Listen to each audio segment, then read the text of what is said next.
Hi friends, ఈరోజు మౌన పోరాటం 6వ ఎపిసోడ్ విందాం. మర్నాడు 12 గంటలు అయ్యేసరికి మేధ మనసులో చేసుకున్న కట్టుదిట్టమైన నిశ్చయం వేడిని తాకిన వెన్నెలా కరిగిపోసాగింది. మాటిమాటికి కళ్ళు తన ప్రమేయం లేకుండానే గడియారం వైపు చూడసాగినాయి. నేను వెళ్ళను అని భీష్మ ప్రతిజ్ఞలా మననం చేసుకోసాగింది. కానీ మనసులో మరో భావం మెల్లగా కదిలి తిరగబడినట్టుగా స్వేచ్ఛను పొందసాగింది.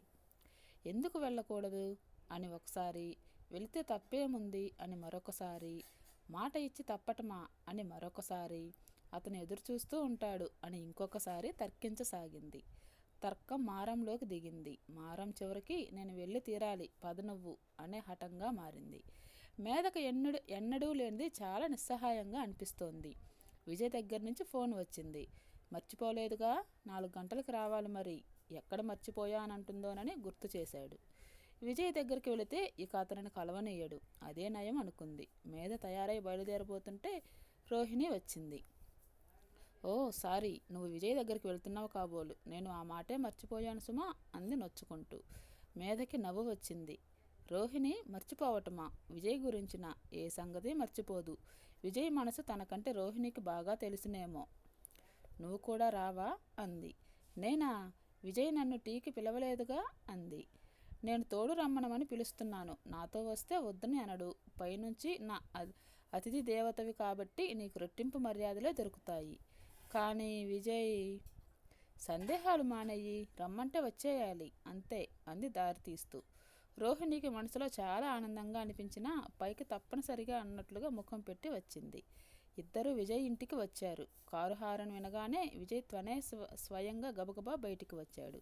కారులో నుంచి దిగుతున్న మేధను చూడగానే హార్టీ వెల్కమ్ అని ఇంకేదో అనబోతున్న అతను అవతల డోర్ తెరుచుకొని దిగి వయ్యారంగా వస్తున్న రోహిణిని చూడగానే అతని ముఖంలో ఆనందం పాల పొంగు మీద నీళ్లు చల్లగానే పొంగు తీసేసినట్లుగా అయిపోయింది. మేధ ఆడంబరంగా రోహిణిని చూపిస్తూ, ఇదిగో రోహిణి, నా అతిథి దేవత.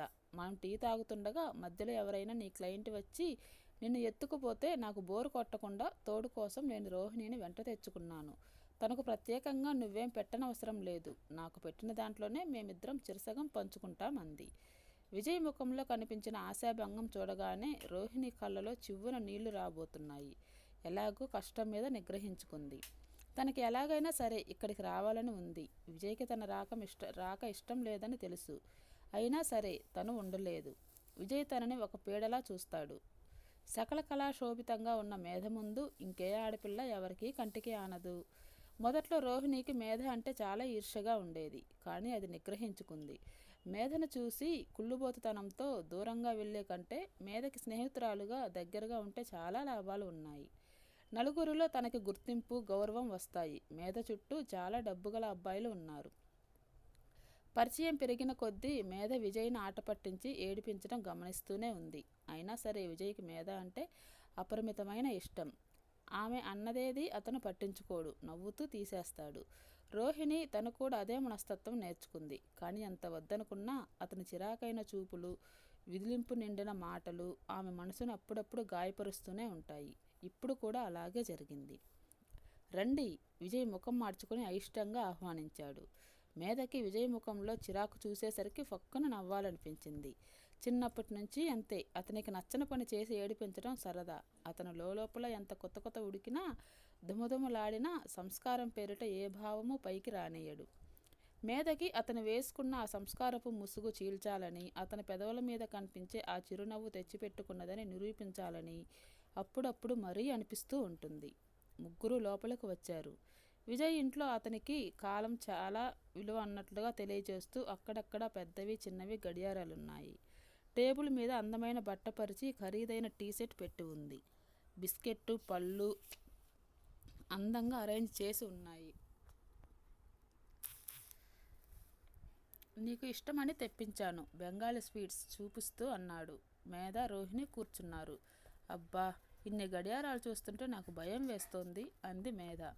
నాకు టైం చాలా విలువైనది అనిపిస్తుంది. మనకున్నది ఆఫ్టర్ ఆల్ ఒకే ఒక జీవితం.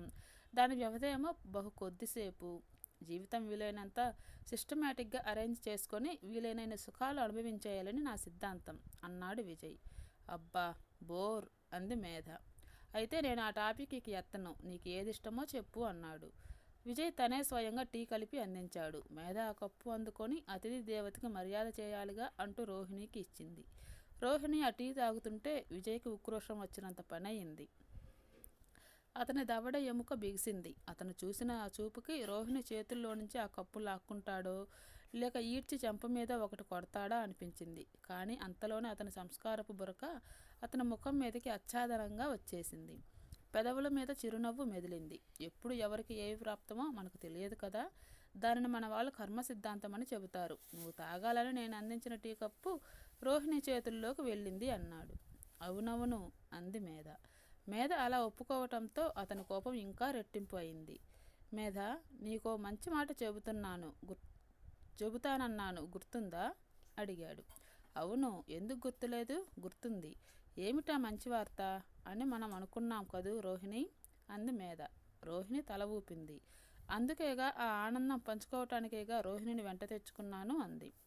విజయ్ తల తిప్పి చెయ్యి నుదుటిని ఆనించుకొని అటే చూడసాగాడు. అతను రోహిణిని కాసేపు బయటికి వెళ్ళమని అడుగుదామా అని ఆలోచిస్తున్నాడు. ఇంతలో వాకిట్లోంచి లాయర్ గారు అని ఒక స్త్రీ కేక వినిపించింది.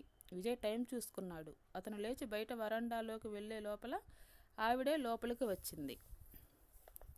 ఆవిడని చూడగానే విజయ్ ముఖం మటమటలాడింది. కానీ అంతలోనే నవ్వు తెచ్చుకొని ఎంతో గౌరవంగా, ఎంతో సంస్కారంగా, మీరా కస్తూరమ్మ గారు, రండి రండి అంటూ ఆహ్వానించాడు. కస్తూరమ్మ గారు మధ్య వయసు దాటిన స్త్రీ. బాగా డబ్బున్న ఆమెనని ఆవిడ చెవులకి ఉన్న రవ్వల దుద్దులు, కట్టుకున్న పట్టుచీర చెబుతూనే ఉన్నాయి.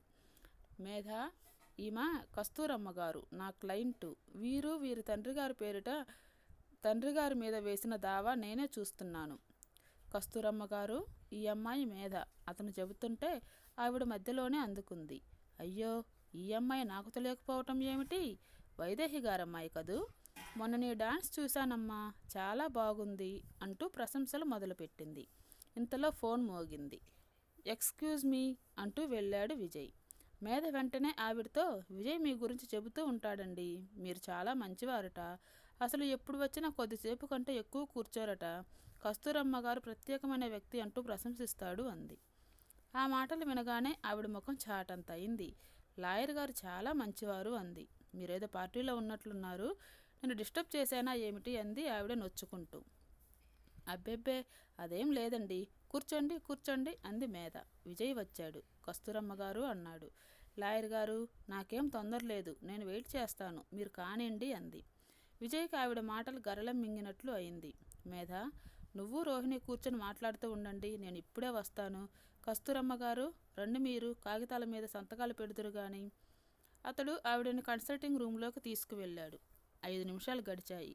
మేధ లేస్తూ, రోహిణి, నువ్వు ఇక్కడే ఉండు, నేను ఇప్పుడే 10 నిమిషాల్లో వస్తాను, నేను వచ్చే వరకు ఇక్కడే ఉండు సుమా అని హెచ్చరించి బయటకు వెళ్ళిపోయింది.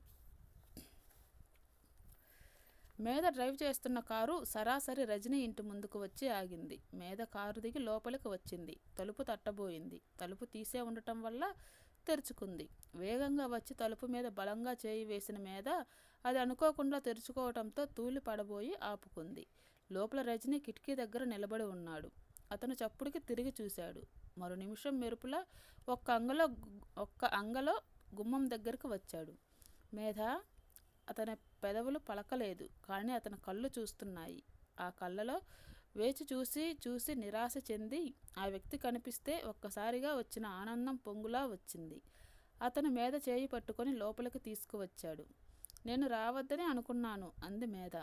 మీరు అలాంటిదేదో అనుకుని ఉంటారని నేను అనుకుంటూనే ఉన్నాను. నేను రాకుండా ఉండలేకపోయాను. Thank God. నా కోసం మీరు అంతగా ఎదురు చూస్తున్నారా? ఎదురు చూడకూడదని ప్రతిజ్ఞ చేసుకున్నాను.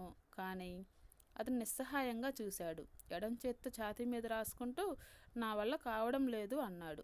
అతను మేధనే చూస్తున్నాడు. మేధ అతని వంకే చూస్తోంది. మేధ చేతిని పట్టుకున్న అతని చేతి వేళ్ళు బిగిసినాయి. 10 నిమిషాల తరువాత మేధ, రజని ఇద్దరు పబ్లిక్ గార్డెన్లో ఒకరి పక్కన ఒకరు నిదానంగా నడుస్తున్నారు.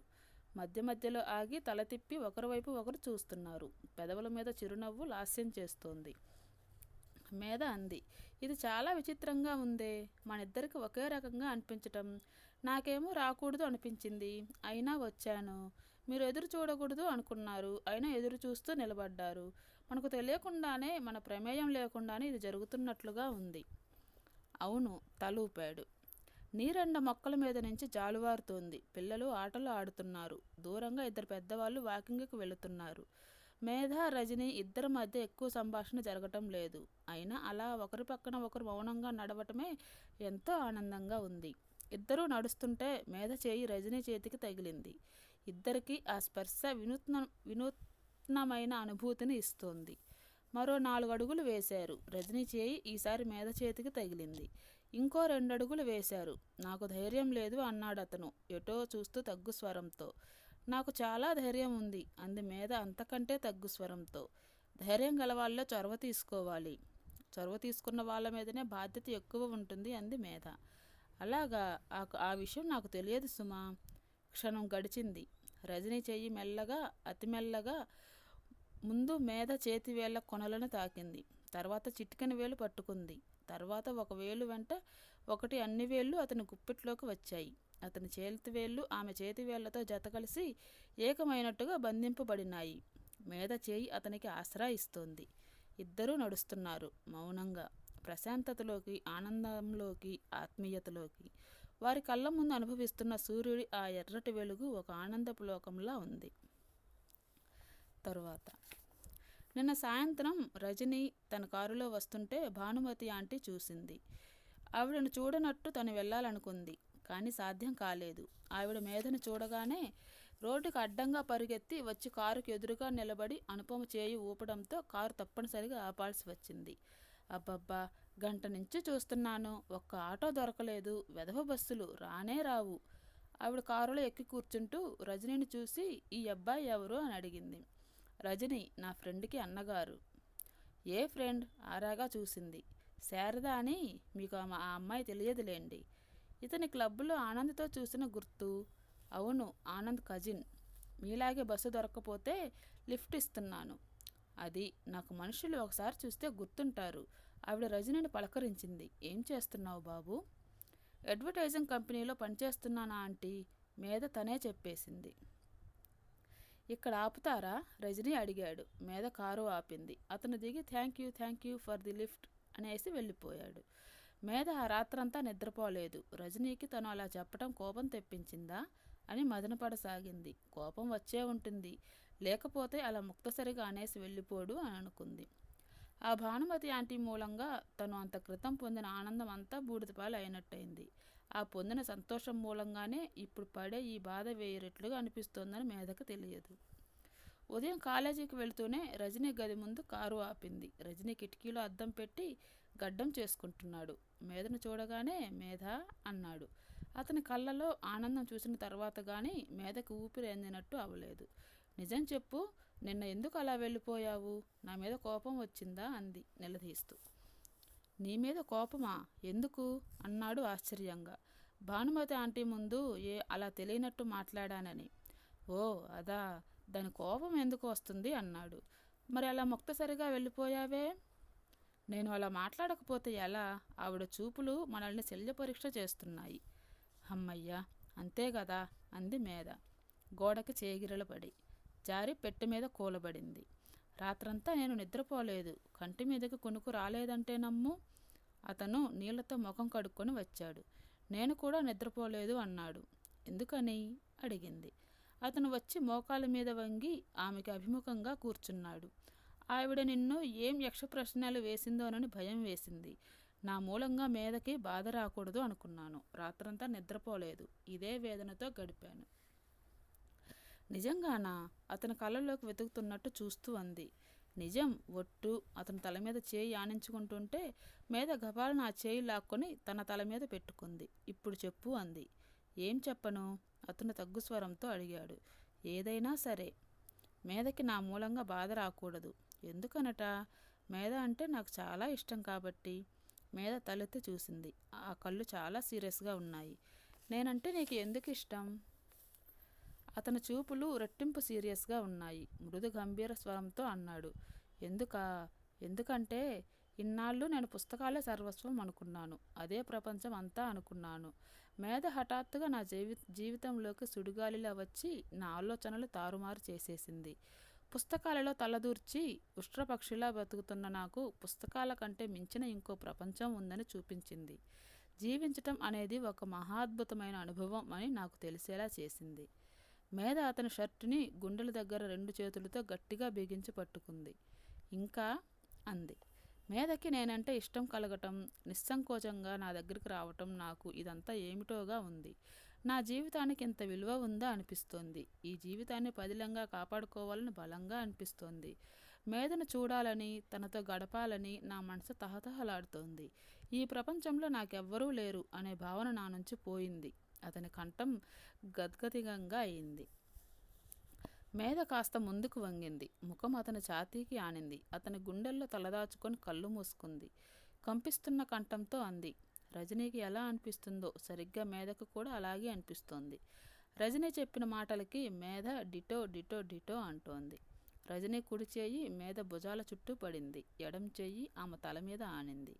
మేధ. రజనీ పెదవులు ఆమె నుదురు మీద చుంబించాయి. మేధ హఠాత్తుగా ముఖం ఎత్తింది. 2 చేతులతో అతని ముఖం పట్టుకొని దగ్గరికి లాక్కుంది. రజనీ, ఐ లవ్ యూ అంది. మేధ. మరుక్షణంలో ఆమె అతని కౌగిలిలో బందీ అయిపోయింది. ఆ రోజు మేధ ఇంటికి వచ్చింది. మెట్లెక్కి పైకి వెళుతుంటే ఆ ఇల్లు, ఆ ఫర్నిచర్, పని మనిషి కేకలు, పిచ్చి కల చప్పుడు ఎప్పుడూ ఏమిటో కొత్తగా అనిపించసాగింది. తర్వాత మేధ, రజనీ చాలాసార్లు కలిశారు. మేధ ఒక్కోసారి కాలేజీకి మానేస్తోంది. అతని రూమ్కి వెళ్ళటం ఆలస్యం. మామి వచ్చేస్తుంది. ఆవిడకి మేధ అంటే ఎక్కడ లేని ఆసక్తి. మీ అమ్మని నాన్నని ఒకసారి పరిచయం చేసుకుంటాను, మీ ఇంటికి వస్తాను అని మొదలుపెట్టింది. ఆవిడ భర్తకి హృద్రోగంట. తండ్రికి పరిచయం చేయమంది. ఆవిడ కొడుకు ఉద్యోగం కావాలట. తల్లిని అడుగుతానంది. మేధకి భయం వేసింది. ఆ మామి గొడవ పడలేను, నేను ఇంక నీ గదికి రాను అంది మేధ. నేనే ఆ మాట చెబుదామని అనుకుంటున్నాను అన్నాడు రజని. అతనికి కూడా మామి అలా రావటం, మేధని అడగటం ఇబ్బందిగానే ఉంది. ఇద్దరూ కలుసుకోవాలంటే కష్టంగా ఉంది. చోట్లు వెతుక్కోవాల్సి వస్తోంది. ఒకసారి సాలార్జంగ్ మ్యూజియంకి రా అని చీటీ పంపింది. మేధ వెళ్ళేసరికి రజని అప్పటికే వచ్చి ఉన్నాడు. ఎంతసేపు అయింది వచ్చి అంది. అరగంట పైగానే అయింది. అంతముందు ఎందుకు రావటం? నువ్వు ముందు వస్తావేమోనని భయం. నేను ఇక్కడ లేకపోతే రాలేదు అని ఎక్కడ వెళ్ళిపోతావో అనిపిస్తుంది. మేధ అతని చెయ్యి పట్టుకొని గట్టిగా నొక్కి వదిలింది. ఇద్దరూ మ్యూజియం చూశారు. ఇంకోసారి నాంపల్లిలో రైలు ఎక్కి సికింద్రాబాదులో దిగారు. ఇంకోసారి బిర్లా మందిర్, మరోసారి ప్లానిటోరియం. ప్రయాణికుల్లా పక్కపక్కన కూర్చోవటం, ఎవరూ కనిపించకపోతే తగ్గు స్వరంతో కబుర్లు చెప్పుకోవటం, ఎవరైనా కనిపిస్తే అపరిచితుల్లా దూరంగా ఉండిపోవటం.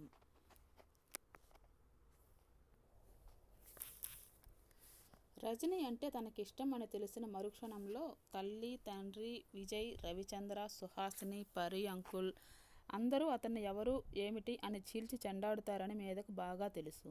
రాను రాను పరిచయం పెరిగే కొద్దీ మేధ మనసు, శరీరం అతనికి దగ్గరగా ఉండాలని తప్పిస్తున్నాయి. అతని సాన్నిధ్యంలో ఒక అనిర్వచనీయమైన ఆనందం, తృప్తి దొరుకుతున్నాయి. వాటి కోసం మనసు ఆరాటపడుతోంది. అతను తనను తనుగానే కోరుకుంటున్నాడు, ఇష్టపడుతున్నాడు.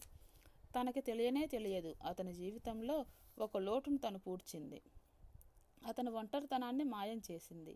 తన విషయంలోనూ అదే జరిగింది. రజనీ పరిచయం అయిన తర్వాత తన జీవితంలో ఒక విభిన్నమైన నూతన కోణం కనిపిస్తోంది. డబ్బు, పేరు, ప్రతిష్ట కావాల్సినవే. అవి చాలా ముఖ్యమైనవే. కానీ వాటికంటే మనిషి, అతనిలో ఉన్న వెచ్చటి మనసు ఇంకా ముఖ్యం. డబ్బు, పేరు అనే ఇనప చట్రంలో విజయ్ లాంటి వాళ్ళు బంధితులు. వాళ్ళు అవి లేకుండా బ్రతకలేరు. అవి లేని జీవితం వారికి నరకప్రాయం. రజని అలా కాదు. జీవితాన్ని నిరాడంబరంగా, స్వచ్ఛతతో, సచ్చీలతతో బ్రతకటంలో ఎంత ఆనందం, తృప్తి ఉన్నాయో అతని సమక్షంలో అర్థమవుతుంది. తల్లి, తండ్రి, విజయ్ ఒక్క మాటలో చెప్పాలంటే డబ్బు గల తమ బంధువులు, స్నేహితులు అనబడే వారంతా ఈ డబ్బు అనే వలలో ఇరుక్కొని గిలగిలలాడుతున్నారనిపిస్తోంది. జీవితం సుఖమయం చేసుకోవటానికి మాత్రమే డబ్బు అనే మాట మర్చిపోయి డబ్బు సంపాదన కోసమే జీవితం అనే చట్రంలోకి వెళ్ళిపోతున్నారు. ఆ చట్రం నిర్దాక్షిణ్యంగా మనిషిలో మానవత్వాన్ని హరింపచేస్తోంది. విజయ్ సంగతి బాగా తెలుసు. పెళ్లి అయ్యే వరకే అతనికి తన పట్ల ఆకర్షణ. పెళ్లి అయిన తరువాత అతనికి సంపాదనే ముఖ్యం. దానికి అడ్డుగా దేనిని సహించడు. అతనికి టైంని డబ్బుగా మార్చటం అనేది నరనరంలోనూ ఉంది. అది తన స్వభావానికే విరుద్ధం. అందుకే విజయ్కి తనంటే ఇష్టం అని తెలుసు. ఆ ఇష్టం అంటే తనకి భయం. అతని జీవితంలో అతనికి ఉపయోగపడేవారినే దగ్గరికి రాణిస్తాడు. మిగతా వారిని నిర్దాక్షిణ్యంగా దూరంగా నెట్టివేస్తాడు. అక్కడ అతనికి ఏమాత్రం సంకోచం కానీ విరపు కానీ ఉండవు. మేధ వయసుకు వచ్చి ఊహ బాగా తెలిసినప్పటి నుంచి తనకు తెలియకుండానే తనని తానుగా ఇష్టపడే వ్యక్తి కోసం అన్వేషిస్తోంది. ఆ అన్వేషణకి రజని సరైన సమాధానంగా కనిపిస్తున్నాడు. అతనికి తన తల్లిదండ్రులు ఎంత డబ్బు గలవాళ్ళో పేరు ప్రతిష్టలు గలవారో సరిగ్గా తెలియదు. ఆ వివరాలు తెలుసుకోవాలనే ఆరాటం అతనికి లేదు. అతనికి మేధ వల్ల ఆనందం. మేధ కావాలి అంతే. అతనితో పరిచయం పెరిగిన కొద్దీ అతనికి మిగతా విషయాల పట్ల గల అనాసక్తి మేధని ఇంకా ఇంకా ఆకర్షించసాగింది. ఇద్దరూ కలిస్తే తమ ఇద్దరి గురించే మాటలు, ఇంకొక ప్రసక్తి లేదు. రాధ మేధకి ఇది చాలా ఇష్టంగా అనిపించింది. ఇద్దరూ కలిస్తే ఒక ప్రపంచం. దానిలో మరొకరికి చోటు లేదు, ప్రమేయం ఉండదు. నెల రోజుల అనంతరం మేధ గబగబా బస్టాప్ దగ్గరకు వచ్చింది. క్షణంసేపు తలెత్తి మెరుపులా కలయి చూసింది. అక్కడ నలుగురు మనుషులకి అవతల రజనీ ఉన్నాడు. మేధకి హమ్మయ్య అనిపించింది. మేధ బస్సులో ఎక్కింది. వెనకే రజనీ వచ్చాడు. మేధ పక్కన సీటు ఖాళీగా ఉంచింది. రజనీ వచ్చి కూర్చున్నాడు. నిన్న ఎందుకు కనిపించలేదు? బయటికి చూస్తూ అడిగాడు. అతను అడగటం మేధకి తప్ప ఇంకొకరికి వినిపించలేదు. అంత దగ్గుస్వరంగా ఉంటుంది. ఎదురుగా సర్దార్జీ ఒక ఆయన ఇటే ఆసక్తిగా చూస్తున్నాడు. పరీ అంకుల్, భార్యకు సుస్థి చేసింది. హాస్పిటల్లో ఉండిపోయాను. రాత్రంతా నిద్రపోలేదా? మేధ కూడా బయటికే చూస్తూ అంది. అతను తల ఊపాడు. ఎప్పుడైనా అన్న టైంకి రాకపోతే ఆదుర్దా పడవద్దని చెప్పానుగా. పడకూడదనే అనుకుంటాను, కానీ నా వల్ల కావటం లేదు. భయం వేస్తుంది. మనసు పరిపరి విధాల పోతుంది. నువ్వు సరిగ్గా ఇంటికి చేరుకున్నావా? యాక్సిడెంట్ లాంటిదేమీ కాలేదు కదా? ఏ హాస్పిటల్లోనో లేవు కదా అనిపిస్తుంది. జన్మలో మళ్ళీ నిన్ను చూడలేనేమో, మొన్న చూసిందే ఆఖరి చూపేమో అనిపిస్తుంది. అతను అలా చెబుతుంటే మేధకి అతని గుండెల్లో తలదాచుకొని నాకు కూడా ఇలాంటి భయాలే వస్తాయి అని చెప్పాలనిపిస్తుంది. బస్సు స్టేషన్కి వచ్చేసింది. ఇద్దరూ దిగారు. స్టేషన్లో కాసేపు నడిచారు. ఎక్కడ కూర్చోవటమా అని ఆలోచిస్తున్నారు. హల్లో మేధ వెనక నుంచి వినిపించింది. మళ్ళీ త్రుళ్ళిపడి చూసింది. ఎదురుగా విజయ్ అందంగా, ఆడంబరంగా, హుందాగా. ఏమిటి ఇక్కడున్నావు? హల్లో రజని. విజయ్ రజనీని పలకరించాడు. అతని చూపులు ఒక్క క్షణం నిశితంగా, యగాదిగా, అతి సామాన్యంగా ఉన్న రజని డ్రెస్ని చూసినాయి. హలో అన్నాడు రజని. ఓకే, ఒక ఫ్రెండ్ ఊరు వెళ్తోంది, అందుకని స్టేషన్కి వచ్చాను. ఏ ట్రైన్? గోదావరి ఎక్స్ప్రెస్. ఆ ట్రైన్ వెళ్ళి గంటకి పైగా అయిందమ్మా. ఓ అలాగా. ఈ స్టోరీలో కథానాయక పేరు మేధ. రైళ్లు ఇంత టైంకి ఎప్పుడు వస్తున్నాయి? నాకు తెలియదే అంది. రజనీ పని ఉన్నట్టు అక్కడి నుంచి వెళ్ళిపోయాడు. ఇంటికి వెళ్దామా అన్నాడు విజయ్. ఇక అతను వదలడు. ఇద్దరూ బయటికి వస్తుంటే చెప్పాడు. నా క్లయింట్ ఒక అతను ఇక్కడ పుస్తకాల షాప్ కొంటాను అని చూపించడానికి తీసుకొస్తే వచ్చాను. విజయ్ మీద బయటికి వచ్చారు. నీ కారు ఏది? విజయ్ అడిగాడు. తీసుకురాలేదు. ఎలా వచ్చావు మరి? ఆటోలో. హౌ సిల్లీ, నాకు కాస్త ఫోన్ చేయకూడదా? పద వెళదాం. అతను కారు దగ్గరకు వెళుతూ అన్నాడు. మేధ రజనీ కోసం చూసింది. ఎవరి కోసం చూస్తున్నావు? అడిగాడు విజయ్. ఎవ్వరూ లేరు అంది. ఇద్దరూ కారులో కూర్చొని వస్తుంటే రజనీ బస్టాండ్లో నిలబడి కనిపించాడు.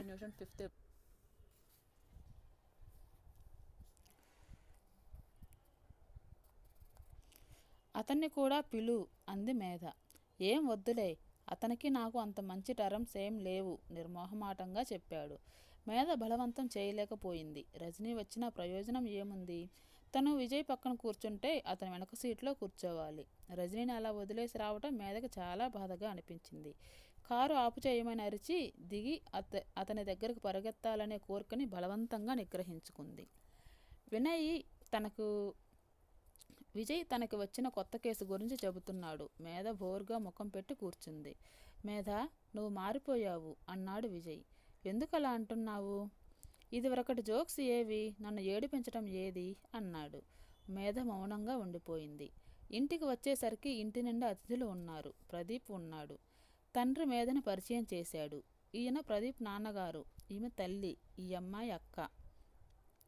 మేధ అందరికీ నమస్కరించింది. ప్రదీప్ చూపులతోనే మేధను తినేస్తూ కూర్చున్నాడు. మీ అమ్మాయి అంటే మా ప్రదీప్కి ప్రాణం. మా వాడికి అసలు ఏ ఆడపిల్లలు నచ్చరు అంటూ తల్లి ఉపోద్ఘాతం ప్రారంభించింది. డాడీ, నాకు అలసటగా ఉంది, నేను వెళతాను. మేధ చటుక్కున లేచి అక్కడ నుంచి వెళ్ళిపోయింది. ఎవరి వైపు చూడలేదు, ఎవరితోనూ మర్యాదగా వస్తానండి అనలేదు. తల్లి తండ్రి కూడా ఆమెను వారించలేదు. పెళ్లివారి ముఖాలు మాడిపోయాయి. ప్రదీప్ తండ్రి అన్నాడు, డాక్టర్ గారు, చల్లక వచ్చి ముంత దాచడం దేనికి? నాది అంతా స్ట్రైట్ డీలింగ్. మా ప్రదీప్కి మీ అమ్మాయిని చేసుకుంటామని అడగటానికి వచ్చామన్నాడు. చాలా సంతోషం, కానీ మా అమ్మాయికి ఎంఆర్సి పాస్ అయిన కుర్రాడి కోసం చూస్తున్నాం. యూకేలో మా ఫ్రెండ్ కొడుకు రాజా అని ఉన్నాడు అన్నాడు బాలసుందరం గారు. పరాయి సంబంధానికి వెళ్లాల్సిన అవసరమే లేదు. డాక్టర్ చేసే కుర్రాడు వద్దు అనుకుంటే మా విజయ్ ఉన్నాడు అంది వైదేహి. ఆయన ప్రదీప్ వైపు చూశాడు. విన్నావుగా వాళ్ళ అభిప్రాయం, ఇంకెందుకు, పద వెళదాం. చివ్వున లేచాడు. కూర్చోండి, టీ తాగుదురు గాని అంది వైదేహి. మేం టీ కోసం రాలేదండి అంది ప్రదీప్ తల్లి. అందరూ బిలబిలా వెళ్ళిపోయారు. మేనర్లెస్ బ్రూట్స్ ఎలా వెళ్ళిపోయారో. అది మర్యాదేనా? వీళ్ళకా మన పిల్లనిచ్చేది అంది వైదేహి. ఆశాభంగం పొందిన కోపం వారిది, మనం ఏమీ అనుకోకూడదు అన్నారు డాక్టర్ గారు. మీరెప్పుడు ఇలాగే చెబుతారు అంది వైదేహి. కారులో వస్తుంటే తండ్రి ప్రదీప్ని చెడామడా తిట్టాడు. నేను మొదటే చెప్పాను, అసలు రాను అన్నానా? వారి కంటికి మనం ఆనమని నాకు తెలుసు. నువ్వే నా ప్రాణాలు తోడావు. లక్షణంగా ఆ గుంటూరు అమ్మాయిని చేసుకోరా అంటే వినలేదు. మేధ అంటూ ఎగిరావు. ఇప్పుడు ఈ అవమానం చేయించుకుంటే బాగుంది. ఆ గుంటూరు అమ్మాయికి ఇంత డబ్బు ఎక్కడిదండి? ఆ ఇల్లే బోల్డని లక్షలు చేస్తుంది. ఒక్కగానొక్క పిల్ల, పైనుంచి సంపాదించే తండ్రి, ఆస్తిపరురాలైన తల్లి. మనవాడి సెలక్షన్కేం బాగానే ఉంది అంది తల్లి వత్తాసు పలుకుతూ. వాళ్ళ పొగరు ఎలా అనచాలో నాకు తెలుసు అన్నాడు ప్రదీప్. ఏడ్సావు, ఏం చేస్తావు? ఏం చేస్తానా? నన్ను అవమానించిన వాళ్ళని నేనేం వదలను. ఆ అమ్మాయికి పెళ్లి కాకుండా యాగి చేస్తాను అన్నాడు ప్రదీప్. అతని ముఖం క్రూరంగా ఉంది. తరువాత 2 వారాలు తిరగకుండానే రజనీ పేరు మేధ పేరుతో కలిసి డాక్టర్ బాలసుందరం గారి అమ్మాయి రాసక్రీడలు అంటూ పేపర్లో వచ్చింది. యూత్ సర్వీస్ సెంటర్ గోడల నిండా అసభ్యంగా రాశారు. వైదేహి బాలసుందరం గారికి ఆకాశరామన్న ఉత్తరాలు వచ్చాయి. వాళ్ళదంతా చూసి కలవరపడ్డారు. ఆ రజనీ ఎవరా అని వాకపు చేశారు. రజనీ రవిచంద్ర ఫ్రెండ్ అని, ఆనంద్ కజిన్ అని తెలిసింది. ఆనంద్ వచ్చాడు. రజనీ చాలా మంచివాడని, కావాలంటే తీసుకువస్తానని చెప్పాడు. వైదేహి అవసరం లేదంది. రవిచంద్ర కూడా రజనీ చాలా మంచి వ్యక్తిని, అతనికి పుస్తకాల గొడవ తప్ప ఇంకేదీ పట్టదని, ఆడపిల్లల వైపు కన్నెత్తి చూడడని అన్నాడు. సుహాసిని పేపర్లో మన మేధ చేత రజనీ ఎవరో నాకు తెలియదు, ఇది గిట్టని వాళ్ళు చేసిన ప్రచారం అని ఒక స్టేట్మెంట్ ఇప్పిద్దామంది. ఇంకా నయం, అదే పెద్ద పబ్లిసిటీ అవుతుంది అన్నాడు పర్రీ అంకుల్. ఇతను అసలు ఎక్కడివాడు? తండ్రి ఏం చేస్తాడు అని అడిగారు బాలసుందరం గారు. తల్లి తండ్రి లేరు, అసలు అతనికి ఎవ్వరూ లేరు అన్నాడు రవిచంద్ర. ఏం చేస్తుంటాడు? అడ్వర్టైజింగ్ కంపెనీలో పనిచేస్తున్నాడు. ఇప్పుడు అది కూడా పోయినట్లుంది అన్నాడు. రజనీతో కలిసి మేధ 2-3 సార్లు కనిపించిన మాట వాస్తవమే. అయితే మాత్రం మేధ ఎంతమందితోనో కలుస్తుంది, మాట్లాడుతుంది. అది ప్రదీప్ కావాలని చేశాడని ఆరా తీయగా బాలసుందరం గారికి అర్థమైంది.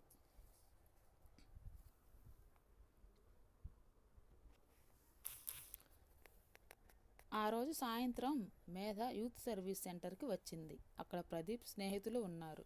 మేధను చూడగానే, హాయ్, చిలక జంట లేకుండా ఒంటరిగా వచ్చింది రోయ్ అన్నాడు సీను. మేధ వెనక్కి తిరిగింది. సరాసరి అతని దగ్గరికి వెళ్ళింది. ఈడ్చి అతని చెంప మీద కొట్టింది. ఏయ్, ఏమిటా దుర్సుతనం? ప్రదీప్ వచ్చి చెయ్యి పట్టుకున్నాడు. ఇంతలో విజయ్ అక్కడికి రానే వచ్చాడు. ఇది చూడగానే అతను మండిపడ్డాడు. వెంటనే ప్రదీప్ చేయి పట్టిలాగి ఎడాపెడా కొట్టాడు. ప్రదీప్ అతని మీద కలపడ్డాడు. ప్రదీప్ బలశాలి అవటంతో విజయ్కి ముఖం మీద, భుజానికి దెబ్బలు బాగా తగిలాయి. సమయానికి సోమసుందరం, పరి అంకుల్ రావటంతో బలిసిన ఆంబోతుల్లా కమ్ముకుంటున్న ఆ ఇద్దరిని విడదీశారు. ఇంకో అబ్బాయితో తిరిగిన ఆ ఎంగిలి విస్తరిని నువ్వేం పెళ్లి చేసుకుంటావురా అన్నాడు ప్రదీప్. పళ్ళు రాలగొడతాను అన్నాడు విజయ్. ఈ గొడవ విన్న వైదేహి హడలిపోయింది. మేధతో, నువ్వు కొన్నాళ్ళు ఆ యూత్ క్లబ్కి వెళ్ళొద్దు, అతన్ని కాదన్నామని ఆ ప్రదీప్ బాగా కక్షగా ఉన్నాడు అంది భయంగా. నువ్వు అలాంటి పిరికితనం ఏమీ నూరిపోయిన అవసరం లేదు. మేధని మామూలుగా తిరగనెయ్యి. ఆ ప్రదీప్ గాడి సంగతి విజయ్ చూసుకుంటాడు అన్నారు డాక్టర్ గారు. ప్రదీప్ మీద కేసు పెట్టించి పోలీసుల చేత అరెస్టు చేయించాడు విజయ్. ప్రదీప్ బెయిల్ మీద విడుదలయ్యాడు. విజయ్కి బాగా దెబ్బలు తగిలినాయి. చేతులకి తలకి కట్టారు. మేధ రోజు వచ్చి అతన్ని చూస్తోంది. మందులు ఇంజెక్షన్స్ తనే ఇస్తోంది. మేధ, నువ్వు ఇక ఆ ప్రదీప్ గాడి గురించి ఏం భయపడకు. వాడు పెద్ద రోగ్. ఒక అమ్మాయిని మోసం చేస్తే ఆ అమ్మాయి స్లీపింగ్ పిల్స్ తిని చచ్చిపోయింది. వాడి కూపి నేను లాగాను. వాడి భరతం పడతాను అన్నాడు. ఈ పూట ఎలా ఉంది అంది మేధ. దెబ్బలు కాస్త బాగానే తగిలాయి అనుకో, అయినా ఆనందంగానే ఉంది అన్నాడు. అదేమిటి? మేధ కోసం ఇలా తన్నులు తిన్నానని గుర్తుకు వస్తే సంతోషంగా ఉంది తప్ప బాధ అస్సలు లేదు. విజయ్ చాలా ఆవేశంతో చెప్పాడు. మేధ, నా మనసు ఇంకా నీకు తెలియలేదా? నా జీవితం నీకే అర్పితం. నీకోసం ఏం చేయమన్నా చేస్తాను. ఏం చేయమన్నా చేస్తావా? నిప్పుల్లో ఉరకమంటే ఉరికేస్తాను. చెప్పు, ఈ మేడ మీద నుంచి దూకేయమంటావా? అంత పని వద్దులే, అవసరమైనప్పుడు అడుగుతాను. కాదనకుండా సాయం చేస్తే చాలు. నువ్వు అడగటము నేను కాదనటమోనా? అది ఈ జన్మలో జరగదు. ఇంతలో రోహిణి చూడటానికి వచ్చింది. విజయ్ ముఖం తిప్పేసుకున్నాడు. మీకిష్టం అని క్యాబేజీ కొబ్బరి కూర చేసి తెచ్చాను. వంటల ద్వారా మగాళ్ళని ఆకట్టుకోవాలని అనుకునే ఆడాళ్ళు అంటే నాకు అసహ్యం అన్నాడు విజయ్. గిన్నె వంట ఇంట్లో పెట్టడానికి వెళుతున్న రోహిణి ఈ మాట వింది. ఎందుకు అలా అంటావు పాపం, తను నీకిష్టం కదా అని తెస్తే మేధ మందలించింది. రోహిణి వచ్చి కూర్చుంది. విజయ్ కళ్ళు మూసుకున్నాడు. రోహిణి, నువ్వు విజయ్ దగ్గర కాసేపు కూర్చుంటావా? నేను ఇప్పుడే వస్తాను. 3:30కి జ్వరం నోట్ చెయ్యి. ఆ క్యాపిల్స్ ఇవ్వు అంది. రోహిణి తల ఊపింది. మేధ వెళ్ళిపోయింది. కొద్దిసేపు అయింది. విజయ్ కళ్ళు తెరిచాడు. రోహిణి థర్మామీటర్ తెచ్చింది. నాకు జ్వరం లేదు అన్నాడు చిరాగ్గా. మేధ చూడమని చెప్పింది అంది. అతను వెంటనే థర్మామీటర్ అందుకుని నోట్లో పెట్టుకున్నాడు. జ్వరం లేదు. రోహిణి చూసి చెప్పి మళ్ళా కూర్చుంది. అతనికి ఒళ్ళు మండిపోతోంది. నాకు మేధ అంటే చాలా ఇష్టం కసిగా చెప్పాడు. రోహిణి నవ్వింది. నాకు తెలుసు అంది. మేధ నేను పెళ్లి చేసుకోపోతున్నాం అన్నాడు. తెలుసు, కంగ్రాచ్యులేషన్స్ అంది. నీ నటన నా దగ్గర కాదు. మేధతో స్నేహంగా ఉంటావు, కానీ నీకు లోపల మేధ అంటే చాలా ఈర్ష్య. రోహిణి ఎటో చూస్తోంది. ఆ కళ్ళు కోపంతో బగ్గుమనటం అతను చూస్తూనే ఉన్నాడు. నా దగ్గరకు వస్తే నేను ఇలాంటి మాటలే అంటాను. నువ్వు రావటం ఎందుకు? ఈ మాటలు పడటం దేనికి?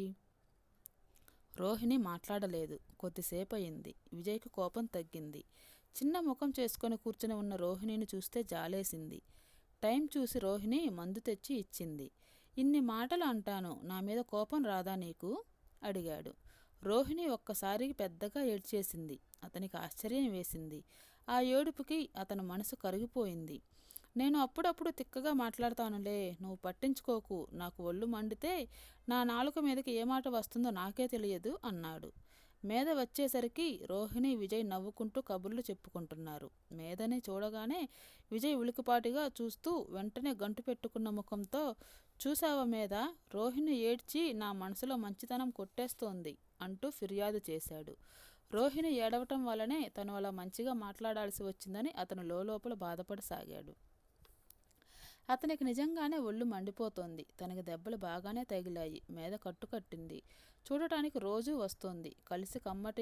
మేధతో కలిసి కమ్మటి కబుర్లు చెప్పుకోవాలని అతని మనసు ఆరాటపడుతోంది. మధ్యలో పిలవని పేరంటంలా ఈ రోహిణి తయారు. సాయంత్రం దాకా వెళ్ళదు. వెళ్ళమని తను నిర్మోహమాటంగా చెప్పలేడు. ఇది అతను పడుతున్న నరకం. తర్వాత మేధ ఇంటికి వచ్చింది. తండ్రి తల్లి డైనింగ్ టేబుల్ దగ్గర ఉన్నారు. ఎవరో అతిథులు ఉన్నారు. మేధను చూడగానే తండ్రి అన్నారు, బేబీ, గుడ్ న్యూస్. ఢిల్లీలో జరగబోతున్న ఆల్ ఇండియా టోర్నమెంట్స్ పోటీలోకి టీటీ సింగిల్ ప్లేయర్గా మన స్టేట్ నుంచి నువ్వు సెలెక్ట్ అయ్యావట. స్పోర్ట్స్ కౌన్సిల్ సెక్రటరీ ఫోన్ చేశారు. నువ్వు రాగానే ఫోన్ చేయమన్నారు. మేధ ఈ వార్త వినగానే, నిజంగానా డాడీ అంటూ ఆనందంతో అరవలేదు. ఓ మమ్మీ అంటూ వచ్చి తన తల్లిని కౌగిలించుకోలేదు. అలాగా అంది. నువ్వు ఆయనకు ఫోన్ చెయ్యమ్మా. ఆయన ఎంత సంతోషంగా ఉన్నాడో తెలుసా? మన మేధ కాకపోతే ఇంకెవరు సెలెక్ట్ అవుతారండి అన్నారు. వైదేహి ఫోన్ తీసుకురావటానికి వెళుతూ అంది. ఇప్పుడు ఫోన్ చెయ్యను మమ్మీ అంది. చెయ్యవా? ఎందుకని? మేధ ఆగింది. క్రిందకు చూస్తూ చెప్పింది. మమ్మీ, నాకిష్టం లేదు. నేను ఆ పోటీకి వెళ్ళను. నువ్వు చెప్పి క్యాన్సిల్ చేయించు. ఏమిటి? వైదేహి ఒక్క అంగలో దగ్గరకు వచ్చింది. కూతురు చెయ్యి పట్టుకుంటూ, ఏమిటి నువ్వనేది? నేను టీటీ పోటీలో పాల్గొనను మమ్మీ. నాకిష్టం లేదు. ఇష్టం లేదా? ఎందుకని? దాని ప్రాక్టీస్కి బోలెడంత టైం కావాలి. నాకు కుదరదు. నేను చదువుకోవాలి. వైదేహి భర్త వైపు ఇదేమిటి అన్నట్టు వింతగా చూసింది. ఆయన భార్యని ఊరుకో అన్నట్లుగా చూశాడు. ఓకే బేబీ, సరే, మనం రేపు మాట్లాడుకుందాంలే అన్నారు. ఇదేమిటండి అని వైదేహి అంటుంటే, నువ్వు ఊరుకో అని కసిరారు. ఆవిడ అర్థం చేసుకున్నట్లుగా ఊరుకుంది. వైదేహి టేబుల్ దగ్గర కూర్చొని భోజనం చేస్తున్న వారిని పరిచయం చేసింది. రామలింగం గారు 18వ తేదీన బ్రిటిష్ క్వీన్ హైదరాబాద్ వస్తున్నారట. ఆ రోజు కల్చరల్ ప్రోగ్రాంలో నీ డ్యాన్స్ అడగటానికి వచ్చారు. నేను ఓకే అని చెప్పాను. చాలామంది విఐపీలు వస్తారట. కూర్చోరా, భోజనం చెయ్యి, వైదేహి కూతురికి ప్లేట్లో వడ్డిస్తూ అంది. మేధ కూర్చుంది. అన్నం గెలుకుతున్నట్లుగా తింటోంది. రామలింగం ఎంతో సంతోషంగా అన్నాడు. చూడమ్మా, ఈ సమ్మర్లో మా సంస్థ తరపున స్టేట్ కల్చరల్ టూర్ వెళ్తున్నాం. అక్కడ మన తెలుగు వాళ్ళు రమ్మనమని ఎప్పటినుంచో పిలుస్తున్నారు. మా ట్రూప్లో నిన్ను కూడా చేర్చుకుంటున్నాం. నీ పరీక్షలు అయిన తర్వాతనే టూర్ పెట్టుకుంటాం. చాలా సిటీస్ కవరేజ్ ఉండేట్లు చూస్తున్నాం. మమ్మీని డాడీని కూడా రమ్మంటున్నాం. హాలిడేలా ఉంటుంది. థ్యాంక్ యూ అంది వైదేహి. మేధ తలెత్తి, నాకు వీలు కాదండి, నాకు రావాలని లేదు అంది. అంతవరకు నవ్వుతూ చెప్తున్న ఆయన తికమకగా చూశాడు.